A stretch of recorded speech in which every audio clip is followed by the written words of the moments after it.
காவடி ஏந்து பழனி மலைக்கு நாலடி நடந்தால் பலனும் இருக்கு. வேல் முருகா அரோகரா அரோகரா வேல் முருகா.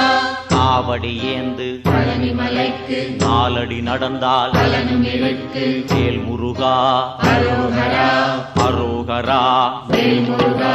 காவடி ஏந்து பழனி மலைக்கு நாலடி நடந்தால் பலனும் இருக்கு. முருகையா கந்தையா துணையாய்